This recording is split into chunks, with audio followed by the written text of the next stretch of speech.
Hola, ¿cómo están? Bienvenidos a mi canal, yo soy el Gringo y vamos a empezar nuevamente con otro audiocuento libre de derecho de autor. Recuerden que pueden descargar tanto el audio como el texto en los links que están en la descripción. Y si te gusta este audiolibro y es la primera vez que pasás, tenemos una lista de reproducción con distintos audiolibros cortos de terror. Vamos a empezar ahora sí, en 3, 2, 1. El extraño de H.P. Lovecraft. Infeliz es aquel a quien sus recuerdos infantiles solo traen miedo y tristeza. Desgraciado aquel que vuelve la mirada hacia horas solitarias en vastos y lúgubres recintos cortinados, marrones y alucinantes hileras de antiguos volúmenes, o hacia pavorosas vigilias a la sombra de árboles descomunales y grotescos, cargados de enredaderas que agitan silenciosamente en las alturas sus ramas retorcidas. Tal es lo que los dioses me destinaron, a mí, el erudito, el frustrado, el estéril, el arruinado. Sin embargo, me siento extrañamente satisfecho y me aferro con desesperación a esos recuerdos marchitos cada vez que mi mente amenaza con ir más allá, hacia el otro lado. No sé dónde nací, salvo que el castillo era infinitamente horrible, lleno de pasadillos oscuros y con altos cielos rasos donde la mirada solo hallaba telarañas y sombras. Las piedras de los agrietados corredores estaban siempre odiosamente húmedas y por doquier se percibía un olor maldito, como el de las pilas de cadáveres de generaciones muertas. Jamás había luz, por lo que solía encender velas y quedarme mirándolas fijamente en busca de alivio. Tampoco fuera a brillar el sol, ya que estas terribles arboledas se elevaban por encima de la torre más alta. Una sola torre negra sobrepasaba el ramaje y salía a cielo abierto y desconocido, pero estaba casi en ruinas y solo se podía ascender a ella por un escarpado muro poco menos que imposible de escalar. Debo haber vivido años en ese lugar, pero no puedo medir el tiempo. Seres vivos debieron haber atendido mis necesidades, sin embargo, no puedo rememorar a persona alguna excepto yo mismo, ni ninguna cosa viviente salvo ratas, murciélagos, arañas, silenciosos todos. Supongo que quien quiera que me haya cuidado debió haber sido asombrosamente viejo, puesto que mi primera representación mental de una persona viva fue la de algo semejante a mí, pero retorcido, marchito y deteriorado como el castillo. Para mí no tenían nada de grotesco los huesos y los esqueletos esparcidos por las criptas de piedras cavadas en las profundidades de los cimientos. En mi fantasía asociaba esas cosas con los hechos cotidianos y los hallaba más reales que las figuras en colores de los seres vivos que veía en muchos de los libros mohosos. En esos libros aprendí todo lo que sé. Maestro alguno me urgió o me guió, y no recuerdo haber escuchado en todos esos años sus voces humanas, ni siquiera la mía, ya que si bien había leído acerca de la palabra hablada, nunca se me ocurrió hablar en voz alta. Mi aspecto era asimismo una cuestión ajena a mi mente, ya que no había espejos en el castillo y me limitaba por instinto a verme como un semejante de las figuras juveniles que veía dibujadas o pintadas en los libros. Tenía conciencia de la juventud a causa de lo poco que recordaba. Afuera, tendido en el pútrido foso, bajo los árboles tenebrosos y mudos, solía pasarme horas enteras soñando lo que había leído en los libros. Añoraba verme entre gentes alegres, en el mundo soleado allende de la floresta interminable. Una vez traté de escapar del bosque, pero a medida que me alejaba del castillo, las sombras se hacían más densas y el aire más impregnado de crecientes temores. De modo que me eché a correr frenéticamente por el camino andando, no fuera a extraviarme en un laberinto lúgubre y silencioso. Y así a través del crepúsculo sin fin soñaba y esperaba, aun cuando no supiera qué, hasta que mi negra soledad, el deseo de luz, se hizo tan frenético que ya no pude permanecer inactivo, y mis manos suplicantes se elevaron hacia la única torre en ruinas que por encima de la arboleda se hundía en el cielo exterior e ignoto. Y por fin resolví escalar la torre, aunque me cayera, ya que mejor era vislumbrar un instante el cielo y perecer que vivir sin haber contemplado jamás el día. A la húmeda luz crepuscular subí los vetustos peldaños de piedra hasta llegar a nivel donde se interrumpían, y de allí en adelante, trepando por pequeñas entrantes, donde apenas cabía un pie, seguí mi peligrosa ascensión. Horrendo y pavoroso era aquel cilindro rocoso, inerte y sin peldaños, negro, ruinoso y solitario, siniestro con su mudo aleteo de espantosos murciélagos. Pero más horrenda era aún la lentitud de mi avance, ya que por más que traspasase, las tinieblas que me envolvían no se disipaban, y un frío nuevo, como de moho venerable y embrujado, me invadió. Tiritando de frío me pregunté por qué no llegaba la claridad, y de haberme atrevido habría mirado hacia abajo. Se me antojó que la noche había caído de pronto sobre mí, y en vano tanteé con la mano libre en busca del antepecho de alguna ventana por la cual espiar hacia afuera y arriba y calcular a qué altura me encontraba. De pronto, al cabo de una interminable y espantosa ascensión a ciegas por aquel precipicio cóncavo y desesperado, sentí que la cabeza tocaba algo sólido. Entonces supe que debía haber ganado la terraza, o, cuando al menos, alguna clase de piso. Alcé la mano libre y en la oscuridad palpé un obstáculo, descubriendo que era de piedra e inamovible. Luego vino un mortal rodeo de la torre, aferrándome a cualquier soporte que su viscosa pared pudiera ofrecer, hasta que finalmente mi mano, tanteando siempre, halló un punto donde la valla cedía y reanudé la marcha hacia arriba, empujando la losa o puerta con la cabeza, que ya utilizaba ambas manos en mi cauteloso avance. Arriba no apareció luz alguna, y a medida que mis manos iban más y más alto, supe que por momento mi ascensión había terminado, ya que la puerta daba alguna abertura que conducía a una superficie plana de piedra, de mayor circunferencia que la torre inferior.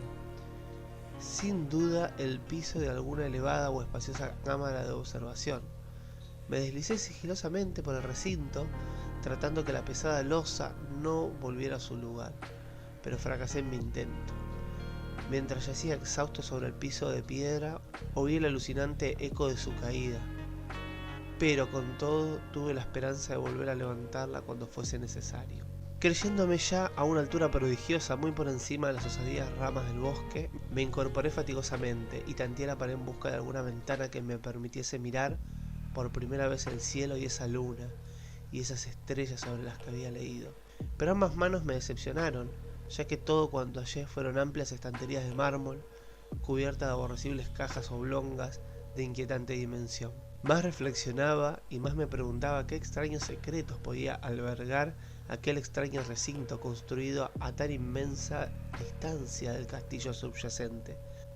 De pronto mis manos tropezaron inesperadamente con el marco de una puerta, de la cual colgaba una plancha de piedra de superficie rugosa, a causa de las extrañas incisiones que la cubrían. La puerta estaba cerrada, pero haciendo un supremo esfuerzo superé todos los obstáculos y la abrí hacia adentro. Hecho esto, me invadió el éxtasis más puro que jamás he conocido. A través de una ornamentada verja de hierro y en aquel extremo de una corta escalinata de piedra que ascendía desde la puerta recién descubierta, brillando plácidamente en todo su esplendor, estaba la luna llena, a la que nunca había visto antes, salvo en sueños y en vagas visiones que no me atrevería a llamar recuerdos. Ahora seguro que había alcanzado la cima del castillo. Subí rápidamente los pocos peldaños que me separaban de la verja, pero en eso una nube tapó la luna, haciéndome tropezar, y en la oscuridad tuve que avanzar con mayor lentitud. Estaba todavía muy oscuro cuando llegué a la verja, que hallé abierta tras un cuidadoso examen, pero que no quise trasponer por temor a precipitarme desde una increíble altura a la que había alcanzado. Luego volvió a salir la luna. De todos los impactos imaginables, ninguno tan demoníaco como el del insondable y grotescamente inconcebible. Nada de lo soportado antes podía compararse al terror de lo que ahora estaba viendo, de las extraordinarias maravillas que el espectáculo implicaba.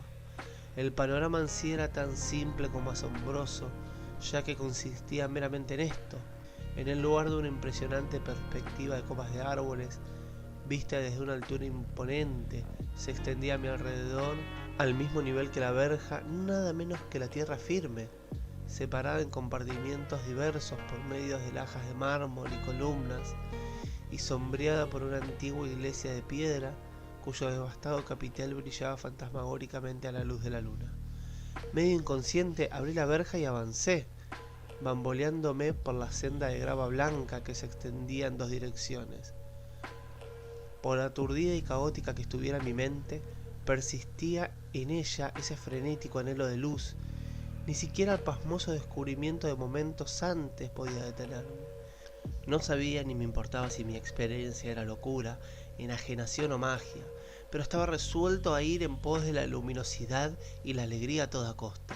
No sabía quién o qué era yo, ni cuáles podían ser mi ámbito y mis circunstancias. Sin embargo, a medida que proseguía, mi tambaleante marcha se insinuaba en mí una especie de tímido recuerdo latente que hacía mi avance no del todo fortuito, sin rumbo fijo por campo abierto, unas veces sin perder de vista el camino, otras abandonándolo para internarme lleno de oscuridad por praderas en las que solo alguna ruina ocasional revelaba la presencia en tiempos remotos de una senda olvidada. En un momento dado que tuve que cruzar a nado un rápido río, cuyos restos de mampostería agrietada y mohosa se elevaba un puente mucho tiempo atrás desaparecido. Había transcurrido más de 2 horas cuando llegué a lo que aparentemente era mi meta, un venerable castillo cubierto de hiedras, enclavado en un gran parque de espesa arboleda, de alucinante familiaridad para mí, sin embargo, lleno de intrigantes novedades.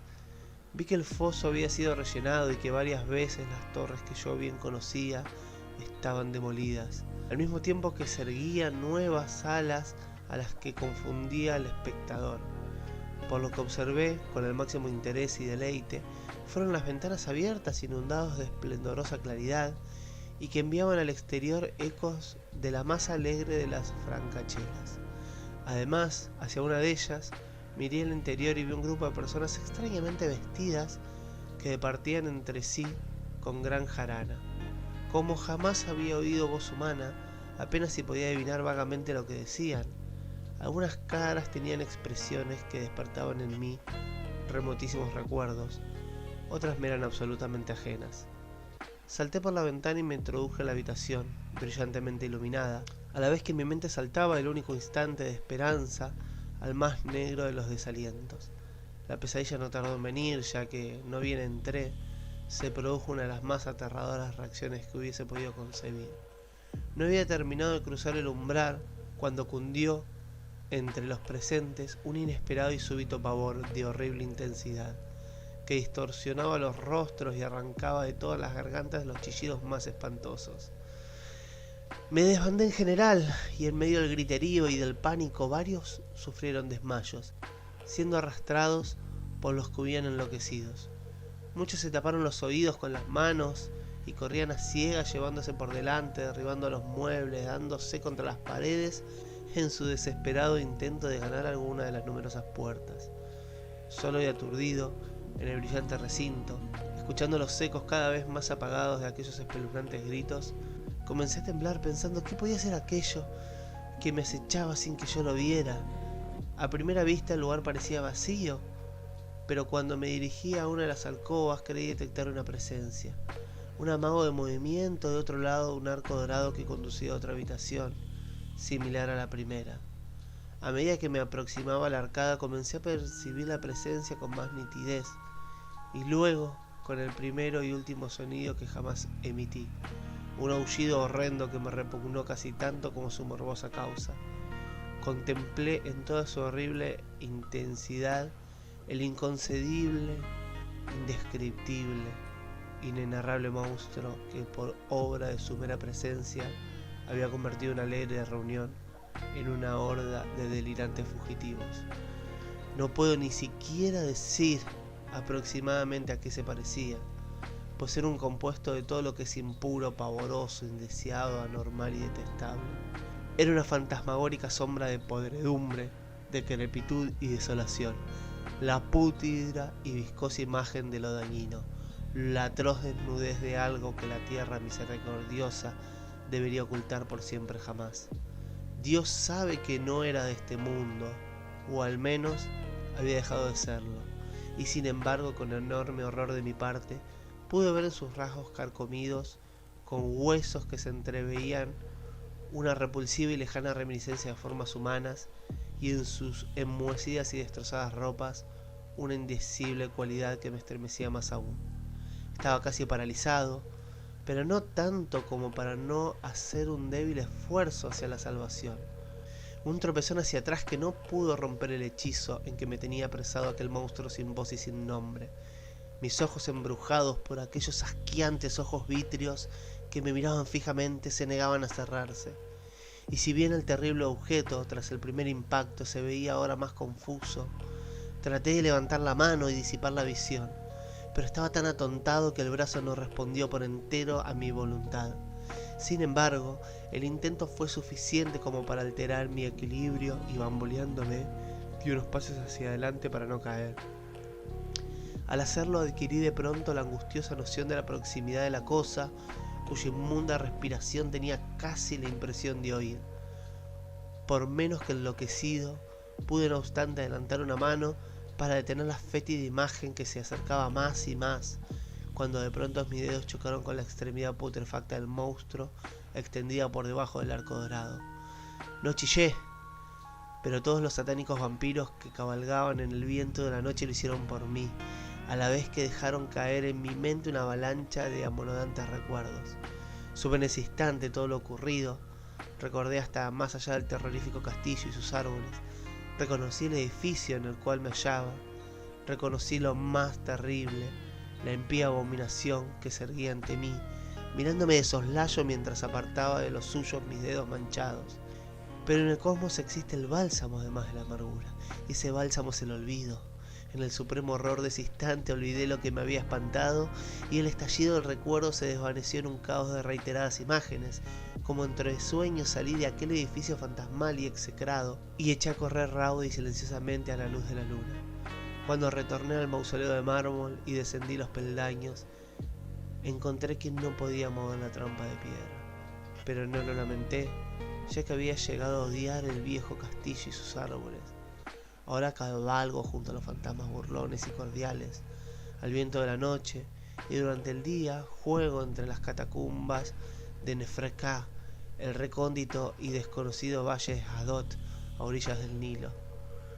Sé que la luz no es para mí, salvo la luz de la luna sobre las tumbas de roca de Neb, como tampoco es para mí la alegría, salvo las innominadas fiestas de Nitrokis bajo la gran pirámide. Y sin embargo, en mi nueva y salvaje libertad agradezco casi la amargura de la alienación, pues aunque el olvido me ha dado calma, no por eso ignoro que soy un extranjero, un extraño a este siglo y a todos los que aún son hombres. Esto es lo que supe desde que extendí mis dedos hacia esa cosa abominable surgida de aquel gran marco dorado, desde que extendí mis dedos y toqué la fría e inoxidable superficie del pulido espejo. Fin. Muchas gracias por escucharme. No se olviden de darle like o comentar si te gustó este audiolibro. Suscríbete si no lo hiciste. Y nos vemos en el próximo video.